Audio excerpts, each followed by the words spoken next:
Hello focus. आज हम बात करेंगे ओबेसिटी यानी मोटापे पे। आप सोच रहे होंगे ये टॉपिक इसने क्या सिलेक्ट कर लिया। ये टॉपिक मैंने इसलिए सिलेक्ट किया कि जो ओबेसिटी या मोटापे का मसला है वो इस वक्त इतना बढ़ चुका है कि आप यूं समझें कि आने वाले अगले 10-15 साल में ये शायद प्रॉब्लम नंबर वन बन जाए। न सिर्फ प्रॉब्लम नंबर वन बन जाए बल्कि और भी बहुत सारे जो मसाइल हैं उनकी जड़ों में आप देखेंगे कि यही एक मसला होता है। तो चले बात करते हैं ओबेसिटी पे। ओबेसिटी को उर्दू हिंदी में मोटापा कहते हैं। अब ये सुन के बहुत सारे लोग जो है अपने आप को देखने लगेंगे कि भाई हम कहाँ खड़े होते हैं, क्या मैं मोटा तो नहीं हूं। बात यह है कि सबसे पहले ये जानना जरूरी है कि मोटापा है क्या, बाय डेफिनेशन ये हम किसे कहते हैं। देखें, कई लोग ये समझते हैं जिनका वजन बढ़ा हुआ होता है वो अपने वेइंग मशीन पे खड़े होते हैं तो वो समझते हैं कि भाई वो लोग मोटे हैं। अब ये जो आप समझ लें, ये जो इस किस्म की जो डेफिनेशन है कि भाई वजन का ज्यादा होना मोटापा है, ये दुरुस्त नहीं है। This is not right. Obesity basically, ये मोटापा बुनियादी तौर पे इसकी डेफिनेशन ये है कि जब आपके जिस्म का जो वजन है यानी शरीर का जो वजन है वो अपने कद के हिसाब से ज्यादा हो, लेकिन उस ज्यादती का जो रीजन हो वो बुनियादी तौर पे आपके जिस्म पर जमा होने वाली चर्बी हो। तो ये बहुत ज्यादा जरूरी है कि जो वजन की ज्यादती है वो आपकी उम्र और आपके कद के लिहाज से ज्यादा हो। यानी जो आप समझते हैं हर इंसान का कद और जो आप कहें उम्र है उसके हिसाब से कुछ हमारे नॉर्मल वजन होते हैं, तो वो वजन आप समझ लें एक स्पेक्ट्रम होता है, उसी के दरमियान लोगों के वजन होते हैं ज्यादातर लोगों के।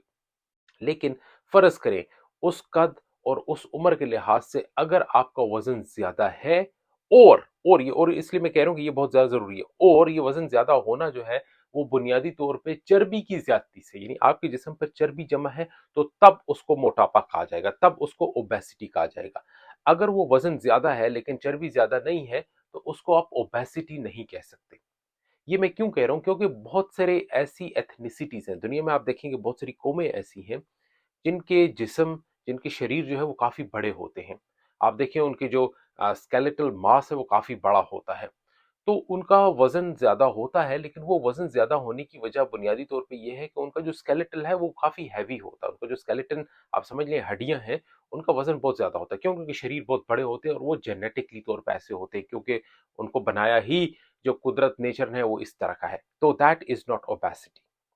ओबेसिटी बुनियादी तौर पे ये है कि जब वजन ज्यादा हो और उस वजन ज्यादा होने का सबब जो है या उसका कारण जो है वो बुनियादी तौर पे क्या है, ज्यादा चर्बी का जमा होना, जिस्म पे चर्बी का जमा होना। आप देखिए जनाब, हर इंसान के ऊपर चर्बी तो होती है, this is part of the normal जो ह्यूमन बॉडी है। हमारी खाल और हमारे जो जिस्म के अंदरूनी सिस्टम है, इसके दरमियान जो फैट जो आप समझ लें टिश्यू होता है, उसमें काफ़ी हद तक फैट भी होता है। तो ये फैट जो है इसके बहुत सारे काम होते हैं हमारे जिस्म के अंदर। बुनियादी तौर पे जिस फैट की हम बात करते हैं ये एज एन इंसुलेटिंग मटेरियल का काम देता है। ये इंसान के जो अंदर की आप समझ लें टेम्परेचर है, इंटरनल टेम्परेचर, उसको मेंटेन करने में हेल्प देता है।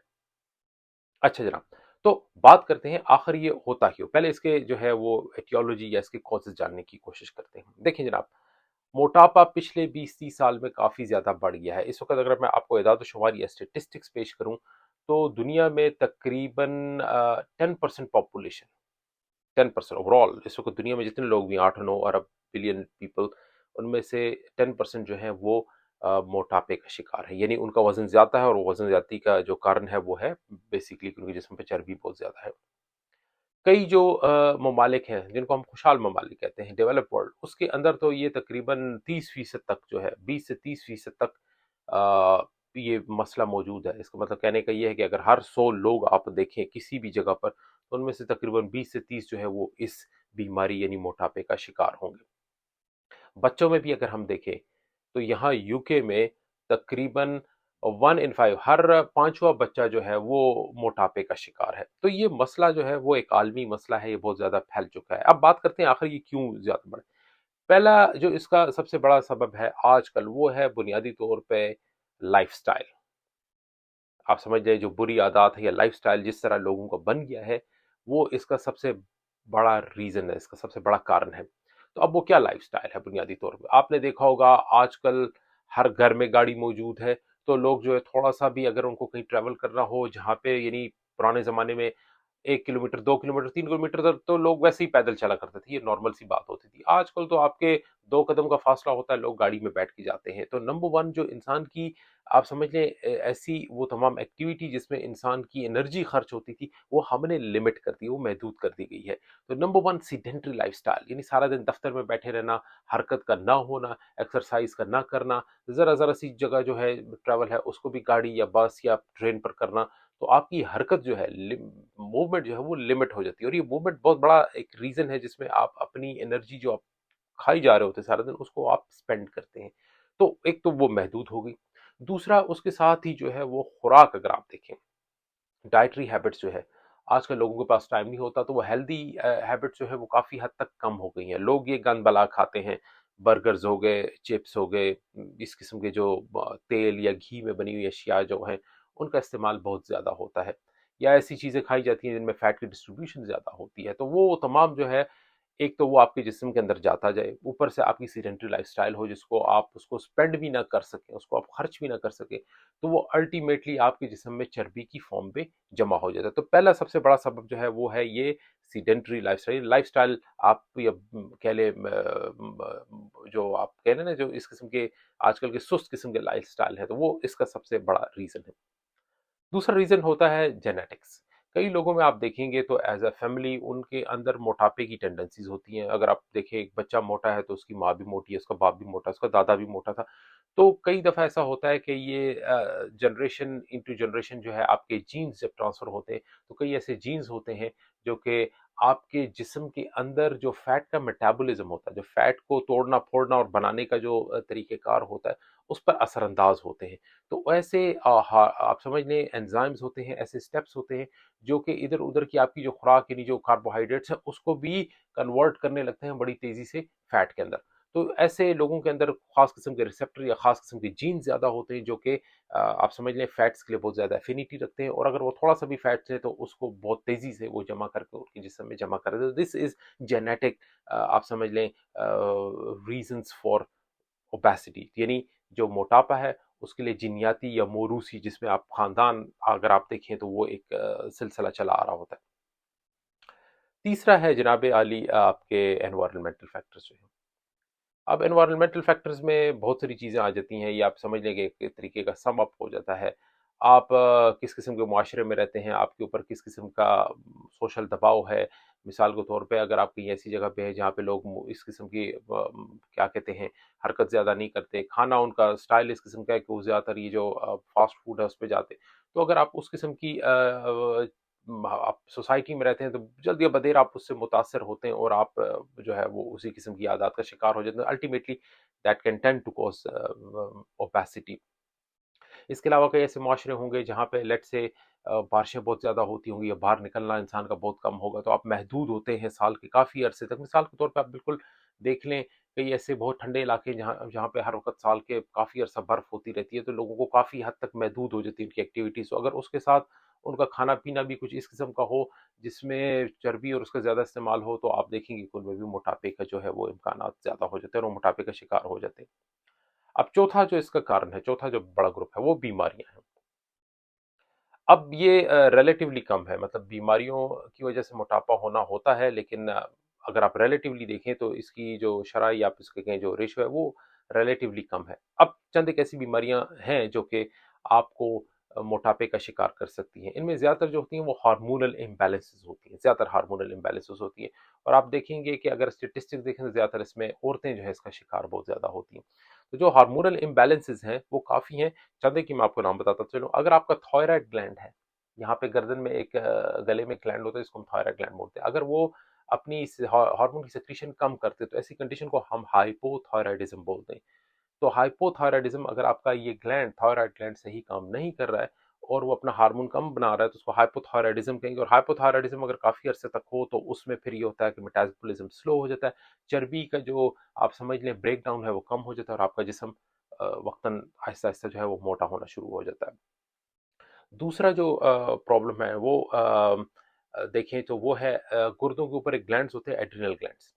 अब ये एड्रिनल ग्लैंड एक खास किस्म का हार्मोन बनाते हैं जिसको हम स्टीरॉयड हार्मोन्स बोलते हैं, कॉर्टिसोल। अब ये हार्मोन अगर ज़्यादा बनना लगे, 2 रीज़न हो सकते हैं, या तो एड्रिनल ग्लैंड के अंदर खराबी हो सकती है, किसी वजह से एड्रिनल ग्लैंड का ट्यूमर हो, या किसी वजह से वो बहुत ज़्यादा हार्मोन प्रोड्यूस करना शुरू कर दे। तो वो हार्मोन जब भी ज़्यादा होता है तो आपके जिस्म के अंदर उस वो हार्मोन क्या करता है, वो चर्बी को रिटेन करता है। तो आपके जिस्म जो है वो बढ़ना शुरू हो जाएगा, मोटापा का शिकार होने लगेंगे और आप देखेंगे आहिस्ता-आहिस्ता आपका वज़न बढ़ना शुरू हो जाता है और चर्बी जमा होना शुरू हो जाती है।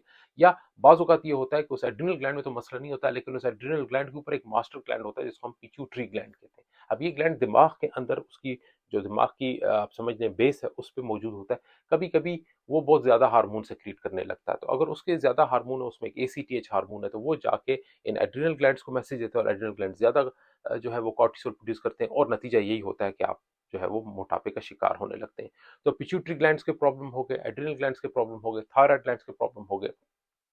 कभी-कभी आपके पैनक्रियाज़ के मसले, तो पैनक्रियाज़ में अगर एक किस्म का ट्यूमर होता है उसको हम इंसुलिनोमा बोलते हैं, इसमें इंसुलिन बहुत ज़्यादा खारिज होती है, तो उसमें भी मोटापा हो सकता है। या अगर आप डायबिटीज़ टाइप 2 डायबिटीज़ के शिकार हैं, जो कि एडल्ट ऑनसेट डायबिटीज़ हम जिसे कहते हैं, तो ज़ियाबीतस ये शुगर की बीमारी, इसमें भी देखेंगे कि कई लोगों में तो वज़न कम होता है, स्पेशली टाइप 1 में, लेकिन टाइप 2 में आप देखेंगे कि उसका ज़्यादा ताल्लुक ओबेसिटी के साथ है। तो उसमें आप देखेंगे कि या तो लोग मोटे होने शुरू हो जाते हैं या मोटे जो लोग होते हैं उनके अंदर डायबिटीज़ ज़्यादा हो जाता है। तो इसकी काफ़ी हद तक एसोसिएशन एक-दूसरे के साथ है। फिर इसके अलावा औरतों में स्पेशली जो फीमेल रिप्रोडक्टिव ऑर्गन्स होते हैं उनकी प्रॉब्लम, स्पेशली ओवरीज का प्रॉब्लम जो है, अगर ओवरीज बहुत ज़्यादा हार्मोन बनाने लगी हैं, एक कंडीशन होती है हम जिसको बोलते हैं पॉलीसिस्टिक ओवरी सिंड्रोम, और आजकल ये बच्चियों में जैसी वो बलूगत या एडोलसेंट या प्यूबर्टी में जा रही होती है तो अक्सर ये प्रॉब्लम देखने में आता है। तो इसमें होता क्या है कि एक या दोनों ओवरीज के ऊपर जो है वो सिस्ट बनने लगती हैं, और ये सिस्ट जारी बात है, ये सिस्ट हार्मोनल सिस्ट होती है, बहुत ज़्यादा हार्मोन सेक्रीट करती है। तो वो हार्मोन्स बहुत ज़्यादा जब होते हैं तो उसमें मुख्तलिफ़ किस्म की चेंजेज़ आने लगती हैं। ऐसी लड़कियों के अंदर आप देखेंगे कुछ तो उनके अंदर एक तो मर्दाना जो है वो डिस्ट्रीब्यूशन बालों की शुरू हो जाती है। आवाज़ में भी थोड़ा बहुत फ़र्क आ सकता है। जिस्म पे थोड़े बहुत जो है वो स्ट्राइएशंस जो है दाग या आप समझ लें वो लकीरें पड़नी शुरू हो जाती हैं, स्पेशली पेट के रीजन में। मेंस्ट्रुअल एब्नॉर्मैलिटीज़, उनको पीरियड्स के प्रॉब्लम स्टार्ट हो जाते हैं। और इसके अलावा आप देखेंगे कि उनको जो है वो मोटापे का शिकार होते हैं, शायद चेहरे पे दाने, एक्ने का जो है वो इशू भी शुरू हो जाता है। पॉलीसिस्टिक ओवरी सिंड्रोम रिलेटिवली ज़्यादा होता जा रहा है। हम ये देख रहे हैं कि पिछले 10-15 सालों में जो है इसकी शरह जो है वो बतदरीज ग्रेजुअली इंक्रीज़ होती जा रही है। तो ये नौजवान लड़कियों में भी हो सकता है, ये जो है मिडल एज की औरतों में भी हो सकता है। तो पॉलीसिस्टिक ओवरी सिंड्रोम अक्सर देखा है, औरतें कहती हैं भाई मैं तो इतना खाती भी नहीं हूँ, एकदम अचानक मोटापे का शिकार हो गई हूँ, चेहरे पे दाने बाल वगैरह, और वो आमतौर पे हार्मोन्स ही होते हैं बुनियादी तौर पे। इसके अलावा कुछ ऐसे आप समझ लें कुछ बीमारियां हैं जो कि इंसान की जेनेटिक प्रॉब्लम्स होती हैं, लेकिन उसमें जो है वो इंसान का वजन बढ़ना शुरू हो जाता है। मिसाल के तौर पे प्राडर विली सिंड्रोम एक है, बार्डट बिडल सिंड्रोम है। ये ऐसे आप समझ लीजिए बीमारियां हैं जो कि बच्चों में पैदाइशी तौर पे होती हैं, लेकिन जैसे वो बढ़ते चले जाते हैं तो उनके अंदर मोटापा जो है वो काफ़ी ज़्यादा होता है। अच्छा जनाब, तो ये तो हो गई वो रीज़न्स जिसकी वजह से मोटापा होता है। अब मोटापे को हम डायग्नोज़ कैसे करते हैं? देखिए, मोटापा एक तो पहली बात ये है कि वो एक विज़ुअल डायग्नोसिस है। आप किसी को देखें मोटा है तो पता चल जाता है, उसके लिए कोई रॉकेट साइंस की ज़रूरत नहीं है। लेकिन फिर भी साइंटिफिकली अंदाज़ से उसको डायग्नोज़ करने के लिए हमें 2 चीज़ों की ज़रूरत पड़ती है। हमें नंबर 1, जो इंसान मोटापे का शिकार है, उसका वज़न और उसका कद। तो ये बहुत ज़्यादा ज़रूरी है कि आप उसका वज़न और कद लेके हम एक बड़ी सिंपल सी कैलकुलेशन करते हैं, जिसमें हम उसका वज़न किलोग्राम में लेकर, उसका जो कद है उसको मीटर में लेकर तक़सीम कर देते हैं। तो उसका वज़न को weight divided by height in metre square. तो वज़न जितना है किलोग्राम में ले लिया, उसको तक़सीम किया हमने उसके कद से, और कद हमने लिया मीटर में और उसको हमने स्क्वायर कर दिया। तो जो वैल्यू हमारे पास आती है उसको हम बोलते हैं BMI, body mass index, BMI. अब ये बीएमआई है क्या? बीएमआई बुनियादी तौर पे आपको ये बता रहा है कि आपका जो जिस्म है, आपका शरीर है, उस पे आपकी चर्बी की रेशो कितनी है। अब अगर वो 18.5, अब मैं एशियन लोगों की अगर बात करूं, मतलब पाकिस्तान, इंडिया, श्रीलंका, बांग्लादेश, उनके लिए वैल्यूज थोड़ी सी डिफरेंट हैं, अंग्रेजों के लिए थोड़ी सी डिफरेंट है। तो एशियाई लोगों में, अगर जारी बात है मेरा लेक्चर चूंकि उर्दू हिंदी में है, तो ऑडियंस भी वही होगी ज़्यादातर। तो 18.5 से लेके 23 के दरमियान, 18.5 से 23 के दरमियान ये नॉर्मल है। अगर इस दौरान आपका बीएमआई, आप चले, आप किसी मशीन पे खड़े हो जाए, वजन की मशीन पे अपना वजन ले लें किलोग्राम में, और किसी दीवार के साथ खड़े हो जाए चप्पल उतार के बिल्कुल सीधा देख के, और किसी को कहें कि वो आपकी हाइट जो है कैलकुलेट कर ले, और वो इंचेस में ना करे, फुट में ना करे, उसको मीटर्स में कन्वर्ट ना हो तो उसको मीटर में कन्वर्ट कर लें, सिंपल सी मैथ्स है। और फिर अपने वजन को डिवाइड करें 2 दफ़ा अपने कद पे, यानी मीटर से जो आपकी हाइट है स्क्वायर के साथ, तो जो आपकी वैल्यू आई उसको चेक करें। अगर वो 18.5 से 23 के दरमियान है, फिर तो जनाब आप ठीक है। 18.5 से कम है तो फिर तो आप सूखे बदले, आप जिसे कहें ना, आप थिन है, आप काफ़ी क्या कहेंगे, दुबले पतले हैं। अगर आपका 23 से ऊपर है तो आप किसी हद तक ओवरवेट हैं, ओबेसिटी, और अगर फ़र्ज़ करें ये आपका 30 से ऊपर है, तो फिर तो आप विजुअल मोटापे का शिकार हैं। अंग्रेज़ों के लिए वैल्यूज़ थोड़ी-सी डिफरेंट है, वो 19 से जो है वो 25 के दरमियान नॉर्मल लिया जाता है, क्योंकि इनके थोड़े-से शरीर जिस्म जो है वो थोड़े-से डिफरेंट, इनके जो स्केलेटन में बड़े होते हैं। तो अगर इससे ज़्यादा है, 23 for Asians, 25 for rest of the world, तो ये मीन्स कि you are in the zone of obesity. वो अब अलग बात है, उसको हम तक़सीम करते हैं कि माइल्ड क्या है, में लाइक बिटवीन 23 एंड 29 जो है वो आप माइल्ड ओबेसिटी, बिटवीन 30 एंड 35 जो है वो मॉडरेट ओबेसिटी, 35 से ऊपर तो बिल्कुल आप सीवियर ओबेसिटी आप कह सकते हैं।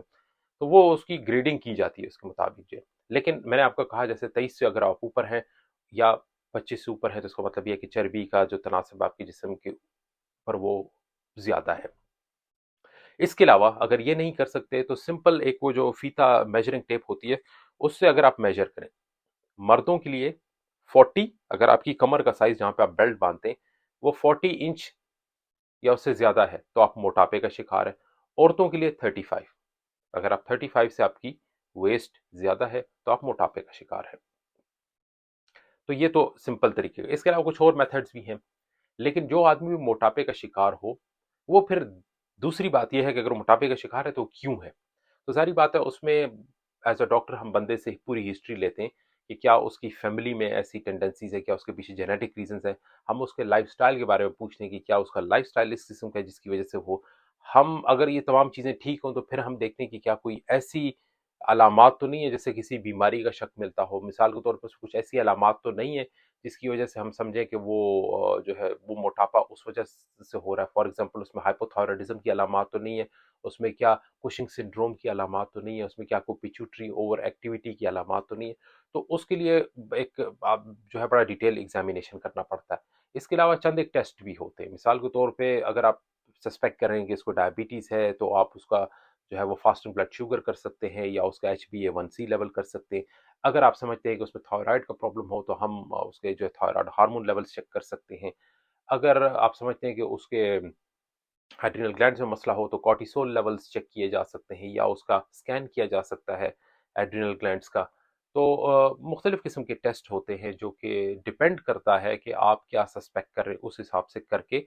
और इसके अलावा हम कुछ और टेस्ट भी करते हैं कि देखते हैं क्या मोटापे ने उसके जिस्म पे कुछ बुरे असरात तो नहीं डाले। मिसाल के तौर पे अगर चर्बी आपके जिस्म पे आपके यूँ समझ लिए कि हड्डियों और स्किन के दरमियान जमा हो रही है, तो बहुत ज़्यादा चांसेस है कि ये चर्बी अंदर आपके ब्लड वेसल्स या आपके जो इंटरनल ऑर्गन्स हैं, हार्ट, लिवर, उसके ऊपर भी जमा होगी। तो उसके लिए कुछ टेस्ट किए जाते हैं। मिसाल के तौर पे आप ईसीजी कर सकते हैं, आप उनके लिपिड प्रोफाइल चेक कर सकते हैं कि क्या जिस्म के अंदर जो ब्लड के अंदर कोलेस्ट्रॉल की अमाउंट ज़्यादा तो नहीं है, क्योंकि ऐसे लोगों को फिर हार्ट अटैक का ज़्यादा मसला होता है। आप ये भी देखते हैं कि उनको जॉइंट्स के प्रॉब्लम तो नहीं हो रहे, ज़्यादा वजन की वजह से जॉइंट्स पे जोर आता है, तो क्या जॉइंट्स का कोई इशू तो नहीं क्रिएट हो रहा। तो ये तमाम चीज़ें जो हैं, ये एक डॉक्टर को एक ऐसा बंदा जो कि मोटापे का शिकार हो उसको डायग्नोज करने में ये डॉक्टर जो है इन तमाम चीज़ों को देखता है। अच्छा जनाब, चले डायग्नोसिस भी हो गया। बात यह है, इलाज क्या है इसका? Million dollar question. इलाज जनाब आली बहुत सिंपल है। अब सिंपल इन द सेंस ये नहीं कि आप कहें भाई चले भाई कुछ चीज़ है वो खा ली तो बस वज़न कम होना शुरू हो गया। देखें, आप जो कुछ खाते हैं, आपकी जो मूवमेंट है, आपकी जो बॉडी की हरकत है, वो इतनी होनी चाहिए कि जो आप खाते हैं, उसको आप स्पेंड भी कर सकें। यानी आपका इनपुट बराबर होना चाहिए, आउटपुट मिनिमम ये। अगर आपका इनपुट ज़्यादा है, आउटपुट कम है, तो ज़ाहिर-सी बात है, ये जाना कहाँ है इसने? ये आपके जिस्म में जमा होगा, किसी न किसी फॉर्म में जमा होगा। तो नंबर 1 तो ये है कि आप अपनी एक्टिविटी को ज़्यादा करें। अब अक्सर लोग कहते हैं भाई हम तो घर में सारा दिन, स्पेशली औरतों का ये एक बड़ा अच्छा जो है वो एक्सक्यूज होता है, हम तो सारा दिन घर में काम करते हैं और बस काम। देखिए ये जो इस किस्म की आइसोमेट्रिक एक्सरसाइजेज होती हैं वो आप खड़े खड़े आप चीजें कर रहे हैं, लेकिन जिस समय उस तरह की हर एरोबिक्स जो होती है जिसमें आप थोड़ा बहुत आपके मसल्स की मूवमेंट्स हों, जिसमें आप डिस्टेंस कवर करें, तो वो बहुत ज्यादा जरूरी है। अगर आप एक हफ्ते यानी हफ्ते में अगर आप 150 मिनट, 150 मिनट्स ये रिकमेंडेड है, 120 टू 150 मिनट्स, अगर आप अब एक्सरसाइज का ये मतलब नहीं है कि आप जिम जाएं और आपने खामखा जो है वेट्स उठाने हैं या आपने ट्रेडमिल के ऊपर जो है वो आपने दौड़े मारनी, नहीं। अगर आप तेज वॉक भी करते हैं, आप गाड़ी मत स्टार्ट करें, आप लेट से अपने घर से किसी आप वॉक करें, तेज वॉक करेंगे, तो ये भी अगर आप हफ्ते के अंदर 120 टू 150 मिनट्स करते हैं तो दिस इज रिकमेंडेड, ये हेल्प करता है। तो एक्सरसाइज का ये मतलब ना लिया जाए कि वो अपने पार्क में जाके दौड़े मारनी है या अपने जॉगिंग ट्रैक पे दौड़ मारनी है या अपने ट्रेडमिल के ऊपर दौड़ मारनी है या अपने वजन उठाना, नहीं। आप कोई वो भी है, मिसाल के तौर पे अगर आप किसी बिल्डिंग में आते जाते रहते हैं 7वीं 8वीं, तो आप लिफ्ट का इस्तेमाल मत करें, आप सीढ़ियां चढ़े उतरें, आप दिन में 2-3 दफा ये करें, आप यकीन माने आप देखें आपकी जबरदस्त आपकी एक्सरसाइज, आपकी कैलोरीज बर्न करें। तो ये याद रखिए कि आपके जो आउटपुट है वो इनपुट के कम से कम बराबर होना चाहिए। तो आप जो है अपनी एक्टिविटीज को ज्यादा करें जिसमें आपकी आइसोटोनिक एक्सरसाइजेज जो होती है जिसमें आपके मसल मूव करते हैं, नंबर वन, वो आपने उस किस्म की करनी। अब दूसरी बात ये है कि जब आप ऐसी चीज शुरू करते हैं तो ये कोई हफ्ता 10 दिन नहीं होगा, आप अपना टारगेट ये रखते हैं कि आपका जितना वेट है उसका 10% आपने लूज करना है। फॉर एग्जाम्पल अगर आपका वजन 100 kg है तो आपने उसको लाना है 90 kg पे। अब ये टारगेट भी आप रखते हैं, ये नहीं कि आपने एक हफ्ते के अंदर लाना है। अब बाज़ औक़ात आप देखते होंगे एडवर्टाइज़मेंट्स आती हैं कि भई 1 हफ्ते के अंदर इतना वज़न कम करें। ये this is very dangerous. All of a sudden अगर आपकी बॉडी अडॉप्ट नहीं कर सकती उसके साथ, तो आप हाइपोग्लाइसीमिया में जा सकते हैं, आपको और मुख्तलिफ किस्म के प्रॉब्लम्स बन सकते हैं, आप इन्फेक्शंस का शिकार हो सकते हैं लेस इम्यूनिटी की वजह से। तो इट्स इम्पोर्टेंट कि ये आप देखें, आप मोटे एक दिन में नहीं होते, इस पे टाइम लगता है। तो ज़ाहिर-सी बात है इतना ही टाइम लगेगा इसको वापस अपने नॉर्मल लेवल पे जाने के लिए। तो आप 3 महीने का टारगेट रखते हैं कि इस 3 महीने के अंदर जो है मैं 10% ऑफ योर बॉडी जो है वो मैं कम करूंगा। फिर उसके बाद मजीद आप टारगेट रखते हैं कि अब अगले मुझे जो है 10-15% मैंने इंक्रीज करना है। तो over a period of 3 to 6 month, sometimes over a period of an year, आपको ये ग्रेजुअली कम करना पड़ता है। तो नंबर वन ये याद रखें, very lecture, there is no quick fixes. ये जो इश्तिहारात आप देखते हैं, ये इस्तेमाल करें, डाइट वो इस्तेमाल करें, एक हफ्ते के अंदर जो है जनाब वो 20 किलो वजन लूज करें, बकवास, सब बकवास। ठीक है, सब यकीन माने ये आपको खराब करने वाली बात है। आप जो जिस लेवल पे भी है इससे it's very, remember you have to do it yourself. अपने लिए खुद टारगेट रखें। और ये कोई ऐसी रॉकेट साइंस भी नहीं है, इसमें पैसे ज़ाया करने की जरूरत नहीं है। आप इंटरनेट पे जाएं, आप देख सकते हैं जो क्रेडिबल वेबसाइट्स है उसके ऊपर वेट लूजिंग प्रोग्राम्स आप देखें, एरोबिक्स किस किस्म की है, सिंपल कौन कौन सी एक्सरसाइज है, सिंपल ऐसी कौन सी मूवमेंट्स हो सकती हैं जिसकी वजह से, और आप अपने रख सकते हैं। आजकल टेक्नोलॉजी बहुत आ गई, एप्पल वॉचेज हैं लोगों के पास, कुछ भी ना हो 10,000 स्टेप दिन में अगर आप 10,000 कदम अगर आपका चलता है, वो एक घड़ी होती है वो आपका अगर आपके पास है और वो आपको बताती है, तो अगर आप वो टारगेट पूरा करें तो आप देखेंगे 3 मंथ्स के अंदर आप जो है वजन लूज कर सकते हैं। लेकिन इसके साथ शर्त ये भी है कि अगर आपकी खुराक ऐसी है जिसमें फैट ज्यादा है तो उस खुराक को भी आप कंट्रोल करें। तो पहली चीज तो ये है कि नो टू फास्ट फूड्स, ये जिसमें बाज लोग कहते हैं भाई हम तो घी भी कैसे, हम तो तेल, देखें तेल हो कि ऑलिव ऑयल को कुछ भी है तो फैट, कैलोरिक डेंसिटी उसकी उतनी ही होती है, एनर्जी आपको उतनी ही देता है, चाहे वो घी हो कि वो हो। वो कोलेस्ट्रॉल कम ज्यादा हो सकता है लेकिन उसकी जो एनर्जी वैल्यू है वो उतनी ही होती है। तो फैट्स पे कट डाउन करें, कोशिश करें। अगर आप मुरगन गजाई खाते हैं, मिसाल के तौर पे चिकन आप डीप फ्राई करके खाते हैं तो उसमें अच्छा खासा तेल आ जाता है, मत खाएं, एयर फ्रायर खरीद ले, हवा में वो जो है वो उसमें ऑयल की जरूरत ही नहीं पड़ेगी। आप ऐसी चीजें खाएं जिससे आपका पेट भरे लेकिन उसकी कैलोरी डेंसिटी कम हो। मिसाल के तौर पे सलाद, मुख्तलिफ किस्म के सैलड जमा करें। लोग शादियों में जाते हैं सैलड्स बड़े शौक से खाते हैं, सिंपल सैलड घर में जमा करें, सलाद के पत्ते काटे, कुछ उसमें बीन्स डालें, टमाटर डालें, खीरे डालें, उसमें मुख्तलिफ चीज़ें मिक्स करें, लेमन नचोड़ें उसके ऊपर और खाएं, इंजॉय करें उसको जो है। तो उससे आपका पेट भी भरेगा, भूख भी नहीं लगेगी और उसकी कैलोरी डेंसिटी भी कम होती है। मेज़, सिटा जिसे कहते हैं, भुट्टा जिसे कहा जाता है, वो ग्रिल करें, खाएं उसको, बेहतरीन चीज़ है, पेट भी आपका भरेगा, कैलोरिक वैल्यू भी उसकी कम है। फ्रूट्स का इस्तेमाल ज़्यादा करें, फाइबर का इस्तेमाल ज़्यादा करें, कोशिश करें ऑयल ना डालें। अगर ऑयल आप खाते हैं तो बस वो टच करके थोड़ा सा आपने खा लिया, रोटी खाएं ज़्यादातर, ठीक है, जिसमें फाइबर ज़्यादा होता है। तो ये डाइट आप वो रखें। उसके साथ मैंने जैसे आपको कहा कि आपकी 120 टू 150 मिनट्स की एक्टिविटी होनी चाहिए एटलीस्ट पर वीक। तो ये तो हो गया आपके लाइफस्टाइल और खुराक वाली साइड।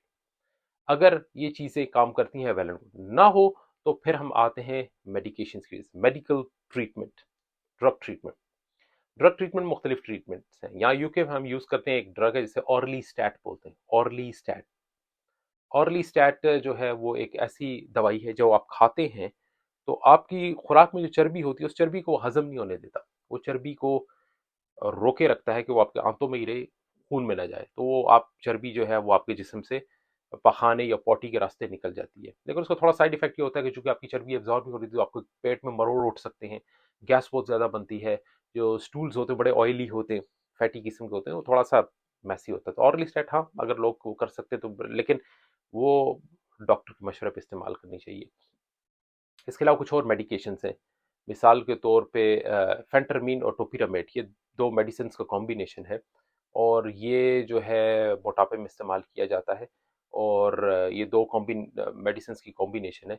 एक जो है वो आपके भूख को मिटाती है, दूसरा जो है वो बुनियादी तौर पे थोड़ा-सा एंटी डिप्रेसेंट का काम देती है, कुछ आपके साइकोलॉजिकल इफ़ेक्ट्स वो, लेकिन होता ये है कि उसका आखिरी नतीजा ये होता है कि आपको भूख नहीं लगती है, तो आपको जब भूख नहीं लगती तो आप इतना खाते नहीं, जब आप खाते नहीं हैं और आप फिर रहे हो तो ज़ाहिर बात है आपका इनपुट कम है, आउटपुट अगर उतना ही रहे तो अल्टीमेटली जो है वो वेट लॉस स्टार्ट हो जाता है। सीमाग्लूटाइड जो है वो एक GLPT-1 इनहिबिटर है। ये ख़ास किस्म की मेडिकेशंस हैं जो कि आपकी भूख को मिटाती हैं, आपके फैट मेटाबॉलिज्म को जो है वो क्या कहते हैं फास्ट करती हैं और आपके जिस्म से चर्बी लूज़ होती है। तो इनमें मुख्तलिफ़ किस्म की ये जो सीमाग्लूटाइड है या लिराग्लूटाइड है, इस किस्म की मेडिकेशंस जो है वो कुछ ऐसी हैं जो हफ्ते में 1 दफ़ा यूज़ होती है, कुछ ऐसी होती हैं जो कि दिन में 1 दफ़ा यूज़ करनी होती है।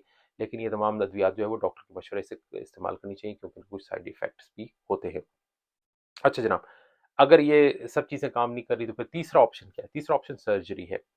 अब सर्जरी का मैं आमतौर पे लोगों को मशवरा नहीं देता क्योंकि इसकी कॉम्प्लिकेशंस भी होती हैं। आजकल कुछ सर्जरी जो हैं वो बड़ी मशहूर हो गई, गैस्ट्रिक स्लीव सर्जरी जिसमें आपके मैदे को जो है वो एक तरीके से स्टेपलर लगा दिए जाते हैं, उसको छोटा कर दिया जाता है। ज़ाहिर है जब मैदे का साइज़ छोटा होगा, तो होगा क्या कि जब आप खाएँगे, थोड़ा-सा आप खाएँगे तो आपको मैदा आपको भरा हुआ फ़ील होगा, आपको भूख नहीं लगेगी। या कई दफ़ा ये करते हैं कि मैदे का एक हिस्से में आँत को नीचे से काट के लाके मैदे के ऊपर वाले हिस्से में डायरेक्ट बायपास कर देते हैं। तो आप जो खाते हैं उसमें से कुछ हिस्सा जो है वो डायरेक्ट आपके मैदे से आंतों के निचले हिस्से में चला जाता है। तो जो बीच वाला हिस्सा होता है वो बायपास हो जाता है जहाँ पे एब्ज़ॉर्प्शन होती है। तो एक तरीके से आपके पेट से वैसे ही निकल जाता है। लेकिन ये सर्जिकल प्रोसीजर्स हैं, इनकी कॉम्प्लिकेशंस भी हैं और इनके फिर लॉन्ग टर्म जो है स्टडीज़ ऐसी नहीं हुई हैं तो इनके बारे में कहना बहुत मुश्किल है। लोग करवाते हैं लेकिन ये एक बहुत रिस्की किस्म का है। मेरा अपना जो पर्सनल ख़्याल है वो ये है कि आपकी जो एक्सरसाइज़ है, खुराक पे कंट्रोल और एक्सरसाइज़, मैं खुद जो है वो इस चीज़ पे अमल करता हूँ कि हेल्दी खुराक आप खाएँ और आपकी एक्टिविटी होनी चाहिए। तो अब जैसे मेरी अपनी ज़ाती कोशिश होती है, मैं फिरता बहुत ज़्यादा हूँ, मैं पैदल बहुत ज़्यादा चलता हूँ, ठीक है? मीलों-मील मैं पैदल चलता हूँ, मुझे 2-3 किलोमीटर के अंदर मैं कभी जो है गाड़ी का इस्तेमाल नहीं करता। तो मुझे सौदा लेना हो, जो भी करना हो, तो मैं खुद पैदल फिरने का बहुत शौकीन हूँ। करता हूँ। ये नहीं है कि मैं कोई जिम जाता हूँ या मैं कोई दौड़े मारता हूँ, नहीं, मतलब एक जैसे मैं मिसाल दे रहा हूँ आपको। तो इस तरीके से आप भी कर सकते हैं, आप पैदल चला करें और खुराक पे कंट्रोल करें, तो आपका वज़न जो है वो मेंटेन रहेगा। अगर आप मोटापे का शिकार हैं, तो आप कम हो जाएँगे और अगर नहीं आप नॉर्मल हैं, तो आप अपने आप को मेंटेन कर सकते हैं। आप आगे जाके मोटापे का शिकार नहीं होंगे। तो दोस्तों ये थी आज की टॉक मोटापे के ऊपर। मैंने बात की मोटापे के रीज़न्स या कारणस के बारे में कि वो जेनेटिक हो सकते हैं, वो आपके एनवायरमेंटल हो सकते हैं, वो आपके लाइफ़स्टाइल्स की वजह से हो सकते हैं या वो रेयरली कुछ बीमारियों की वजह से हो सकते हैं। हमने डायग्नोसिस पे बात की, कि डायग्नोसिस करना बहुत आसान है। एक तो नज़र आता है आदमी को और अगर फिर भी शक हो तो आप मशीन पे खड़े हो जाइए, अपना वज़न कीजिए, अपना कद नापिए, उसको तक़सीम कीजिए, बीएमआई निकालिए। तो बीएमआई अगर आपका 18.5 से 23 एशियंस के लिए, 19 से लेकर 25 जो है वो बाकी नेशंस के लिए, तो अगर उससे ज़्यादा है तो फिर आप मोटापे का शिकार हैं और अगर शिकार हैं तो आप खुद देखिए, अगर आप अदरवाइज़ अपने आप को हेल्दी फ़ील करते हैं, तो बुनियादी तौर पे बेहतर ये होगा कि आप अपनी खुराक और जो एक्टिविटी है, खुराक को कम करें, एक्टिविटी को ज़्यादा करें। Over two 3 to 6 months period you will lose it and you will be back. You अपने आपको अपना आप अच्छा लगेगा, फ्रेश फ़ील करेंगे, बहुत ताज़ा फ़ील करता है इंसान। और अगर ना हो और अलामात हों तो डॉक्टर से मशवरा कीजिए, अपना चेकअप कराइए और देखिए वो आपको क्या तजवीज़ देता है।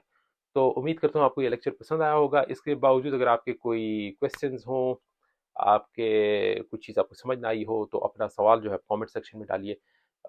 मेरी कोशिश होती है कि जिसकी जितनी मदद कर सकूँ आई विल डू इट। तो अपना बहुत ख्याल रखिएगा और अगर मोटापे का शिकार है तो मायूस ना हो। There is light at the end of the tunnel. Okay, अपना बहुत ख्याल रखिएगा। Thank you very much. Take care. Bye bye.